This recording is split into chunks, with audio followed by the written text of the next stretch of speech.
तब्दीली के साथ बदलते भारत की शान।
स्वागत है आपका ये है मेरा इंडिया के एक नए अंक में। आज का हमारा ये सफर दुमका जिले के सरैयाहाट प्रखंड की ओर है, जहां पर आधुनिक विधि से गौ पालन किया जा रहा है।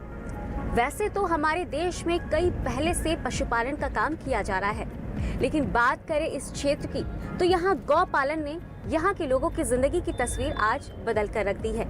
यहाँ के लोग आधुनिक विधि से गौ पालन कर रहे हैं, जिससे यहाँ के लोगों की जिंदगी में बदलाव तो आया है और किस तरह से इस क्षेत्र का विकास हुआ है, आइए करीब से जाकर देखते हैं।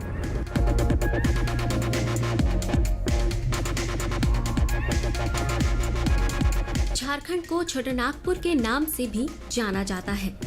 इस पठार के नाम में नागपुर शायद यहाँ पर प्राचीन काल में राज करने वाले नागवंशी राजाओं से लिया गया है।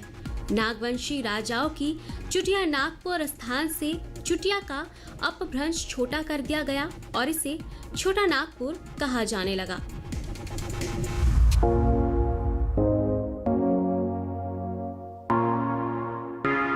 रांची से निकलते समय हमें मिलता है टैगोर हिल। टैगोर हिल को मोराबादी हिल के नाम से भी जाना जाता है। ये एक पर्यटक स्थल है जहां पर हमेशा ही पर्यटकों का जमावड़ा देखने को मिलता है। हम आपको ये बताते चले कि प्रसिद्ध नोबेल पुरस्कार विजेता रविंद्रनाथ टैगोर के नाम से जानी जाने वाली ये पहाड़ी लगभग 300 फीट ऊंची है। इस पहाड़ी का इतिहास टैगोर परिवार से जुड़ा हुआ है।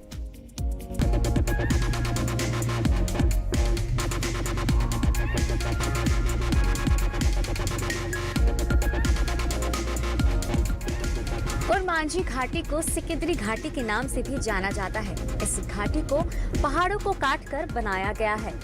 यहाँ चारों तरफ ऊंचे ऊंचे पहाड़ और घने जंगल मनोरम दृश्य का अवलोकन कराते हैं। और मांझी से गोला जाने के रास्ते में स्थित इस घाटी के चारों तरफ जंगल होने के कारण हाथियों के झुंड को भी देखा जा सकता है। इसी कारण यहाँ जगह जगह पर हाथियों से सावधान रहने के लिए झारखंड सरकार की तरफ से बोर्ड भी लगाया गया है।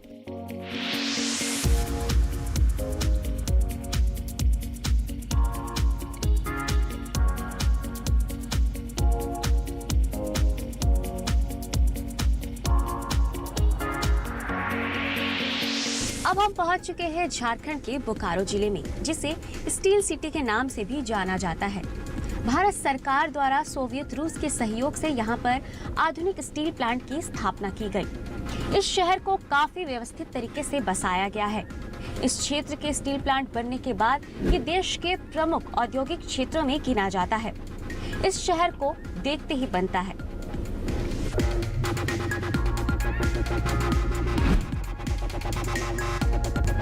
झारखंड के सबसे बड़े धार्मिक स्थल देवघर से ठीक 40 किलोमीटर की दूरी पर शिव भक्तों का दूसरा धार्मिक केंद्र बिंदु है बासुकीनाथ। यहाँ की मान्यता है कि देवघर में पूजन करने के बाद अगर यहाँ पूजन ना किया जाए तो वो अधूरा रह जाता है। बासुकीनाथ देवघर दुमका मुख्य मार्ग पर है। आमतौर पर कांवरिये सुल्तानगंज की गंगा से 2 पात्रों में जल लाते हैं। एक पात्र का जल बैजनाथ धाम में चढ़ाया जाता है, जबकि दूसरे पात्र से बासुकी नाथ में भगवान नागेश को जलाभिषेक करते हैं।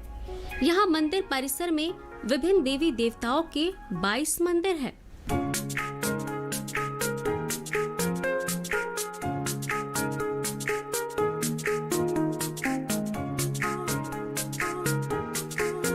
अब हम पहुंच चुके हैं सरैयाहाट प्रखंड के महिला गांव में। यहाँ के किसान खेती बाड़ी के साथ साथ पशुपालन के क्षेत्र में भी बेहतर कार्य कर रहे हैं। बात करें पशुपालन की तो यहाँ के ज्यादा से ज्यादा लोग गौ पालन से जुड़े हुए हैं। यहाँ के दुग्ध उत्पादन का बड़ा हिस्सा देवघर तक पहुँचाया जाता है, जहाँ से दूध के अन्य प्रोडक्टों को बाजार में बेचा जाता है, जिसका लाभ कहीं न कहीं यहाँ के किसानों को भी मिल रहा है।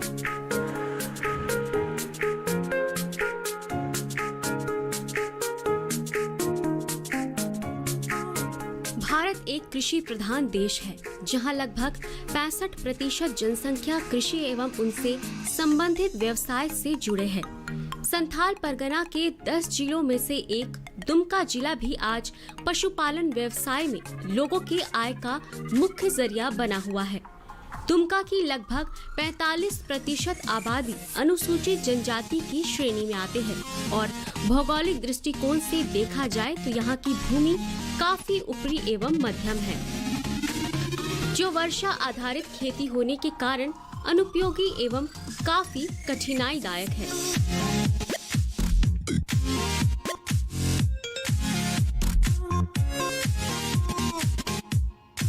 उस दिशा में पशुपालन एवं खासकर गौपालन को व्यवसाय का दर्जा देने में कृषि विज्ञान केंद्र दुमका के साथ साथ गौ विकास विभाग का योगदान सराहनीय है। यहाँ सरैयाहाट के मंडलडीह पंचायत एवं सरैयाहाट प्रखंड के आसपास के लोगों को समूह में जोड़कर दूध उत्पादन कर आर्थिक वृद्धि करने में महत्वपूर्ण भूमिका निभाई है। यहाँ के ग्रामीणों को पूर्व में गौ विकास से अनुदान के द्वारा गाय भी प्राप्त हुआ है और अच्छा ढंग से पालन पोषण करके डेयरी द्वारा ये लोग दूध वितरित भी किए हैं। और गाय गरीबों को रखने से एक बहुत बड़ा गरीबों को लाभ होता है। गाय दूध भी देती है, गोबर भी देती है। गोबर से खेत खलिहान में हम लोग देते हैं तो उससे ज़्यादा उपज भी होता है, किसानों को लाभ होता है।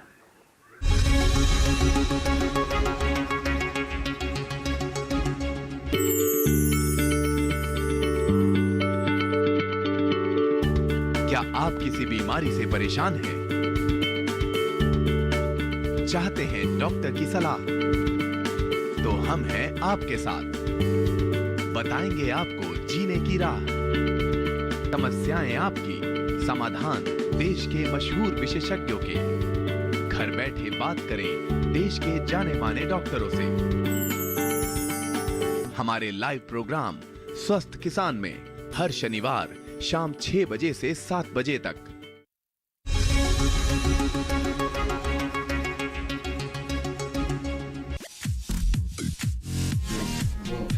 इसी क्रम में सरैयाहाट प्रखंड के चिलरा, महिला, सरवाधाम, केंदवा, महतोपड़ी, वैधत, धामाटाड़ एवं जरमुंडी के खसिया एवं कन्याजवा गांव प्रमुख है। वैसे तो यहाँ के किसान कई सालों से गौ पालन से जुड़े हैं, लेकिन बिना किसी तकनीक और विधि के गौ पालन करते हुए इन्हें कोई खास लाभ नहीं मिल रहा था। वहीं अब प्रशिक्षण के जरिए इन्हें ये बताया जा रहा है कि किस तरह से गौ पालन में इनका रखरखाव किया जाए, इनके आहार को ध्यान में रखा जाए, जिससे अब यहाँ के लोगों का गौ पालन में बेहतर विकास हो रहा है।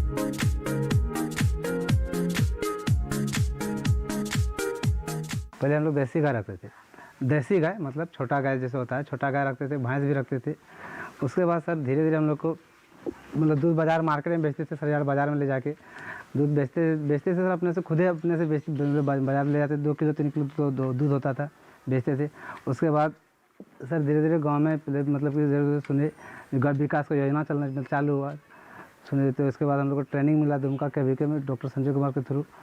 उसके बाद हम लोग सर गाय लिए गौ विकास से, गाय लेने के बाद जर्सी गाय लिए। जर्सी गाय लेने के बाद हम लोग का दूध पहले 2 किलो, उसके बाद हम लोग को 4 जर्सी गाय लेने के बाद घर में लाए, मतलब खाना पीना से ढंग मतलब अच्छा से खिला रखे, मतलब खिलाना स्टार्ट किए।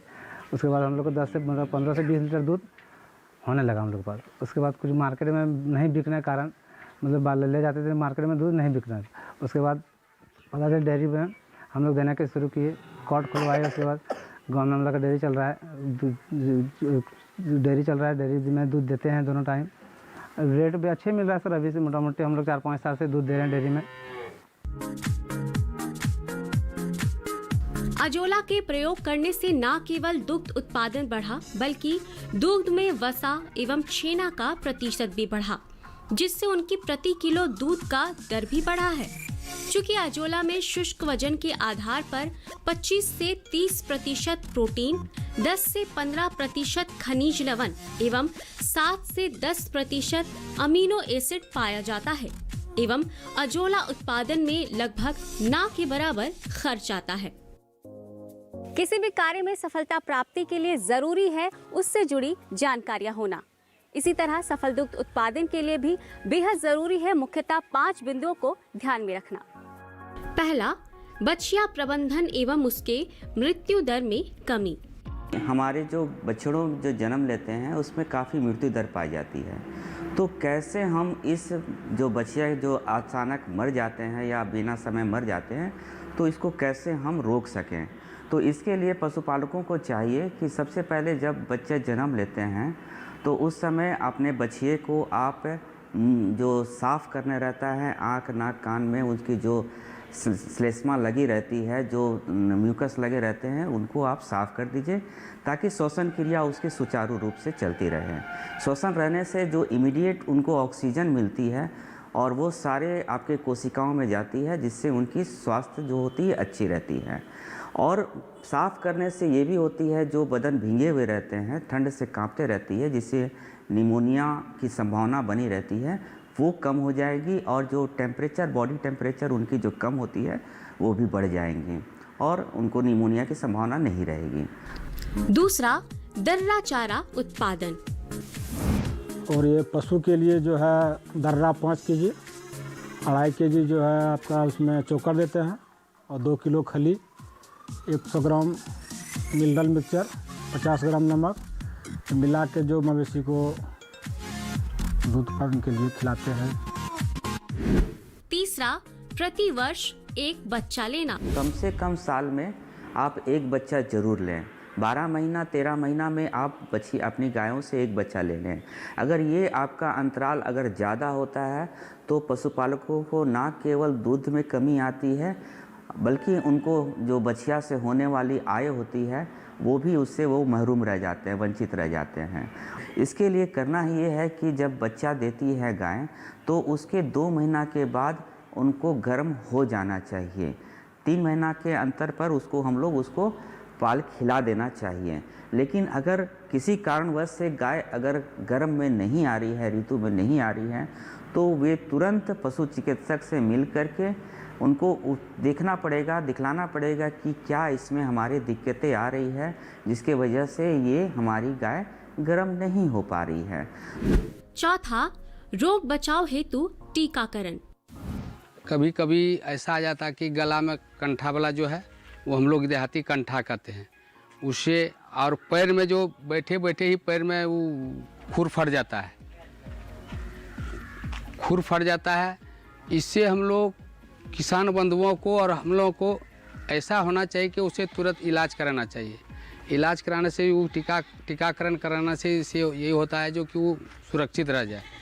और वैसे तो हम लोग टीकाकरण में आते हैं डॉक्टर साहब, लेकिन जब नहीं आते हैं तब हम लोग अपने से व्यवस्था करके कराते हैं। दूसरी बात है जो हम लोग का गाय का जो है, जैसे गाय से हम लोग को बहुत लाभान्वित हो रहा है। और सबसे बड़ी बात है टीकाकरण। सर हम लोग का जो टीकाकरण जो होता है उससे बड़ी सब बंधुओं को, किसान बंधुओं को होना चाहिए। अगर कुछ टीकाकरण नहीं करवाना है तो उस गाय गरू को उसका 50,000 का गाय होता है। वो कहीं क्षति हो गया तो 50,000 का लॉस होता है। पांचवा, बाजार की उपलब्धता एवं उसका मूल्य संवर्धन।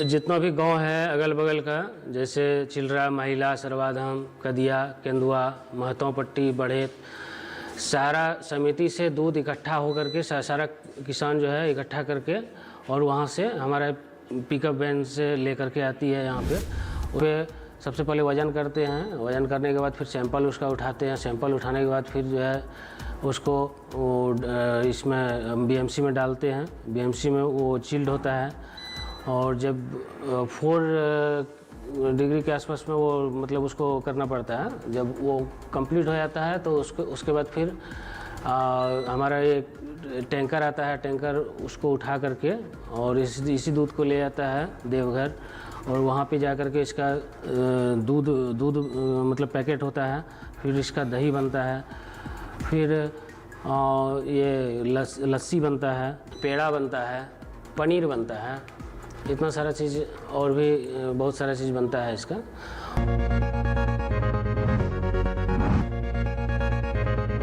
कृषि विज्ञान केंद्र दुमका में इन्हीं 5 लक्ष्यों को निर्धारित कर इन्हें प्राप्त करने के लिए विभिन्न उपायों की जानकारी दी जाती है। साथ ही खरीफ और रबी फसल में किस तरह से हरा चारा उत्पादन को मौसम चक्र के अनुरूप उपजाया जाए, इसकी भी जानकारी दी जाती है।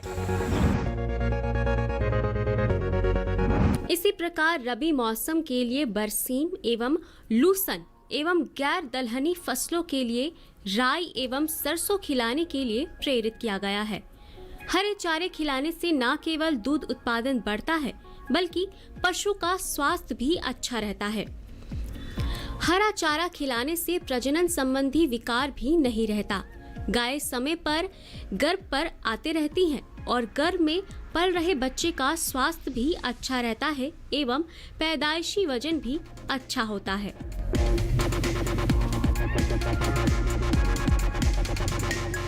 एआई पहले तो 10 साल पहले लोग एआई कराना नहीं चाहता था।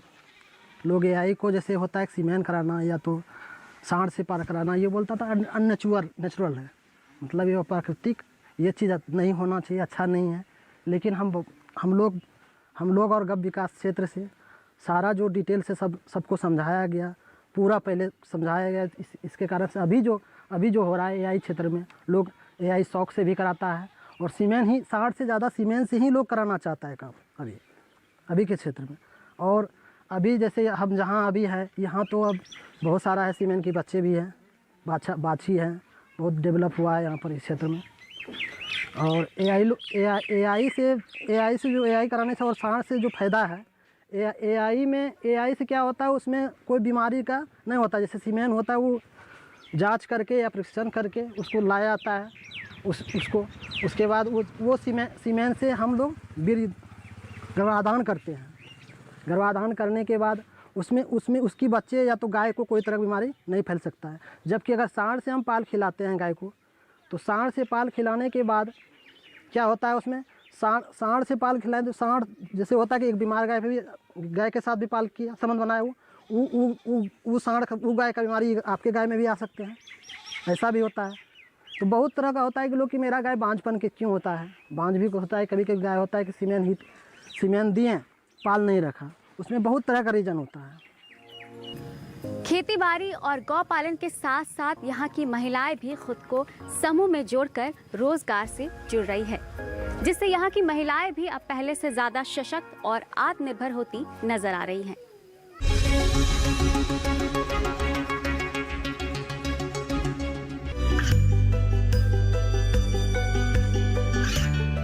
गांवों और पिछड़े क्षेत्रों में सरकारी योजनाओं की जानकारी पहुंचा। देश में कौशल और क्षमता विकास कर ग्रामीणों को सामाजिक बदलाव और विकास से जोड़ने की दूरदर्शन किसान की पहल चौपाल चर्चा देखें सोमवार से शुक्रवार सुबह 9 बजे।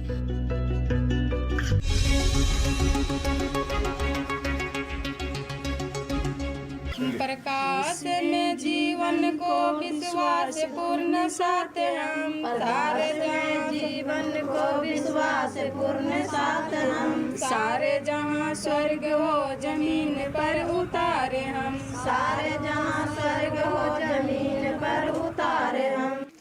मेरा जब बच्चा छोटा था उस समय मेरा वो एकदम पारिवारिक स्थिति बहुत दयनीय था। एक पौवा दूध हमको खरीद के बच्चा को पिलाना पड़ता था। मेरा पति कमा के लाता था, उसी में से एक पौवा खरीद के पिलाना पड़ता था। तब हम लोग 10 महिला मिल के 10 टकवा ग्रुप चलाए। उससे 10 टका हफ्ता में जमा करते थे। इस तरह 10-15 हज़ार रुपया हुआ। उसमें हम लोन लेके एक ठो गाय खरीदे 8,000 में। वो गाय 1.5 गुना 3 केजी दूध देता था।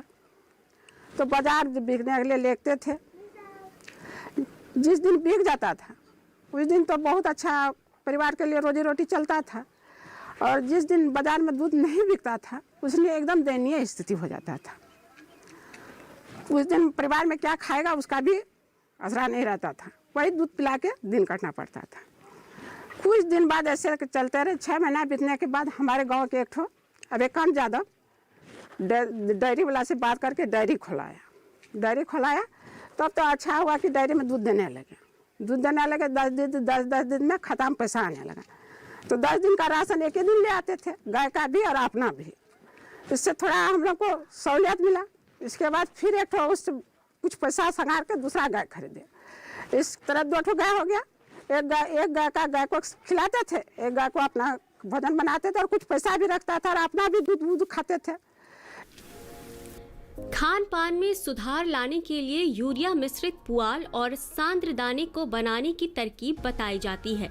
किसान आज भी अपने सांद्र दाने अपने आसपास में उपलब्ध बाजार जैसे मकई, खनिज लवण, अनाज के टूटे दाने, दाल के टूटे दाने, नमक, खल्ली, चोकर आदि मिलाकर सस्ता एवं अच्छा दाना बना रहे हैं।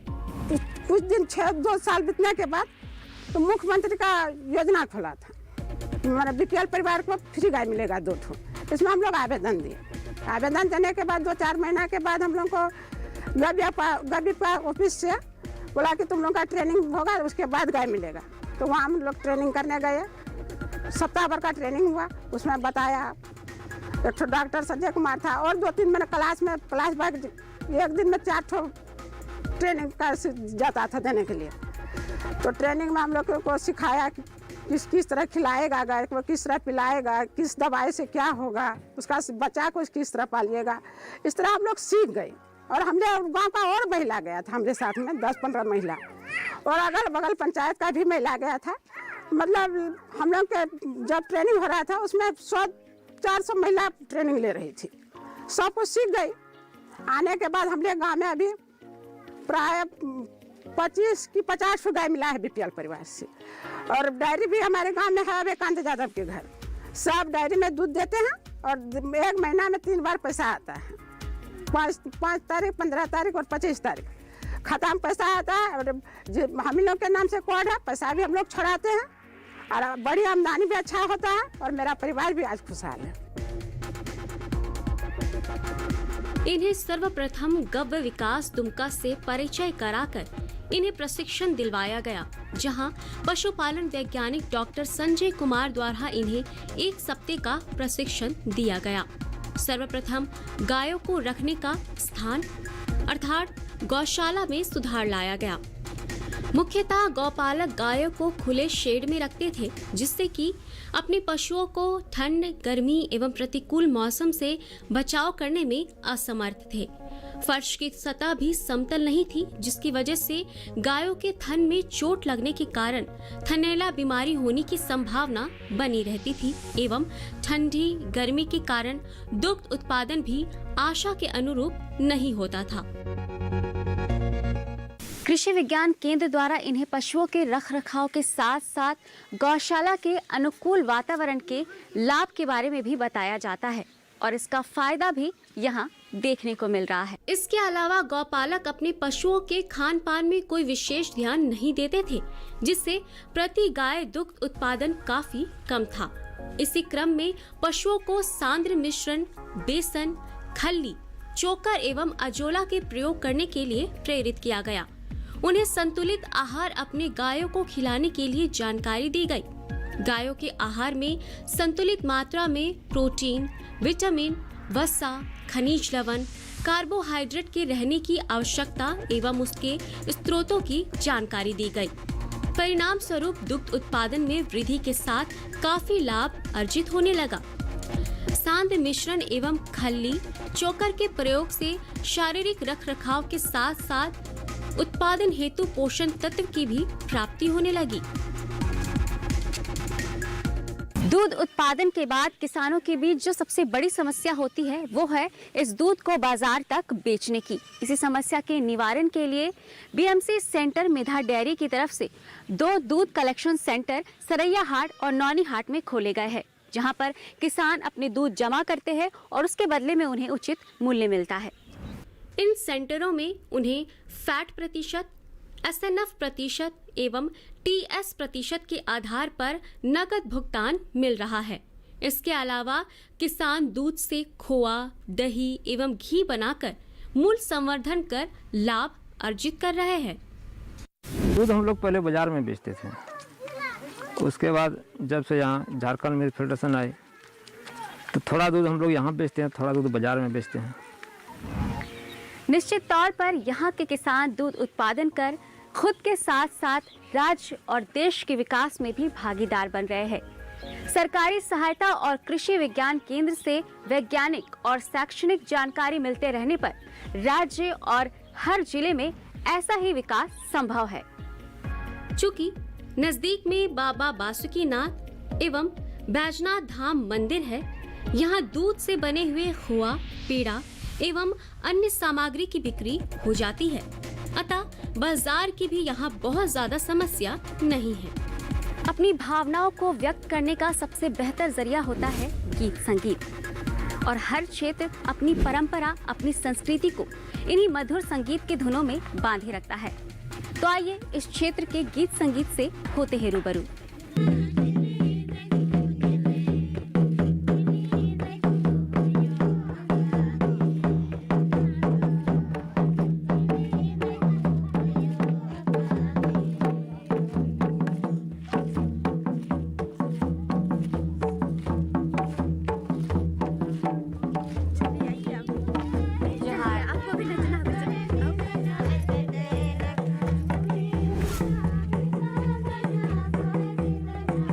इस क्षेत्र में आकर हमने देखा कि किस तरह से यहाँ के लोग खेतीबाड़ी के साथ साथ गौ पालन से जुड़े हैं, और इस कार्य को करते हुए इनकी जिंदगी में काफी विकास और सकारात्मक बदलाव आया है। इनकी जिंदगी में ये बदलाव और खुशहाली लेकर आए, इसी शुभकामना के साथ मुझे दीजिए इजाजत। नमस्कार।